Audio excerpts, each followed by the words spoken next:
Imagine entering a tournament where losing doesn't just mean death, it means your entire world gets erased. That's basically the situation in Mortal Kombat 2. And trust me, this movie goes absolutely insane. What's going on, guys? Welcome back to Vault of Frames. Today we're breaking down Mortal Kombat 2, the brutal sequel that takes everything from the first movie and pushes it to a completely different level. More violence, more chaos, bigger fights, and honestly, way higher stakes. So the movie picks up shortly after Earthrealm's temporary victory, but that piece disappears almost immediately because Shao Kahn decides he's done waiting around. This guy literally launches a full invasion against Earthrealm and announces that Mortal Kombat is no longer just a tournament. It's a war for survival. And from the very beginning, the tone feels darker than the first movie. The atmosphere feels heavier. The soundtrack sounds more aggressive. Even the visuals feel more brutal. Now, one of the biggest additions here is Johnny Cage, played by Karl Urban, and honestly, he steals almost every scene he's in. At first, Johnny acts exactly how you'd expect. He's arrogant, sarcastic, constantly making jokes, and nobody on the team really takes him seriously. Liu Kang thinks he's a distraction, Sonya thinks he's immature, and Raiden clearly believes he's not prepared for what's coming. But the interesting part is that the movie slowly starts breaking his character down, because once the tournament officially begins, everything changes. And this version of Mortal Kombat feels way more dangerous than before. People aren't just fighting for honor anymore. They're fighting to keep their world alive. The fatalities are brutal, the choreography is cleaner, and every battle actually feels like somebody could die at any second. And honestly, the movie does a great job making Outworld feel terrifying. It doesn't feel like some fantasy kingdom anymore. It feels cursed, like a world that's already been destroyed by endless violence. Meanwhile, Liu Kang spends most of the movie struggling mentally. Everybody keeps calling him Earthrealm's chosen champion, but deep down, he's terrified of failing. Because if he loses, Earth is gone. And that pressure slowly starts destroying him mentally throughout the story. Then we get Kitana's storyline, and this is where things get really interesting. She reveals that Shao Kahn has manipulated Mortal Kombat for generations, basically conquering realms little by little while pretending the tournament was fair. So the heroes realize they were never actually walking into a balanced competition. They were walking into a trap.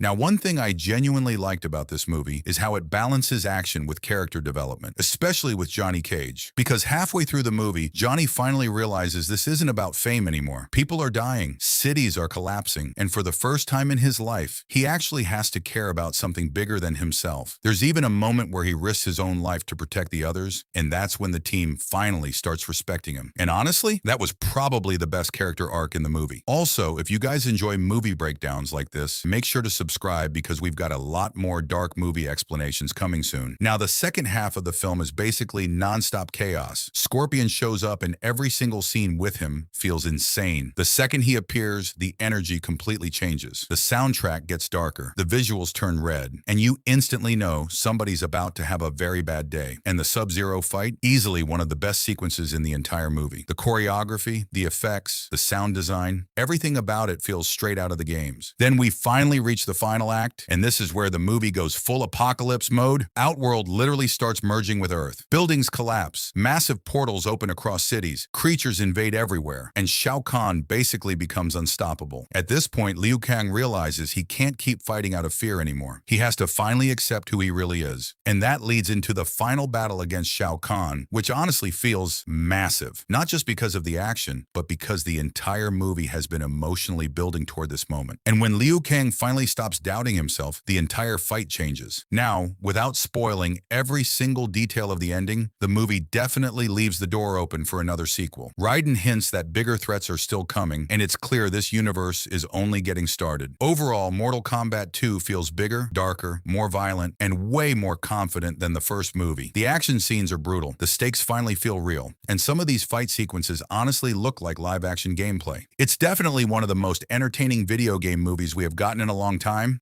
But yeah, let me know what you guys thought about the movie. Who was your favorite character? And do you think Scorpion completely stole the show again? If you enjoyed this breakdown, drop a like, subscribe to Vault of Frames, and I will see you guys in the next one.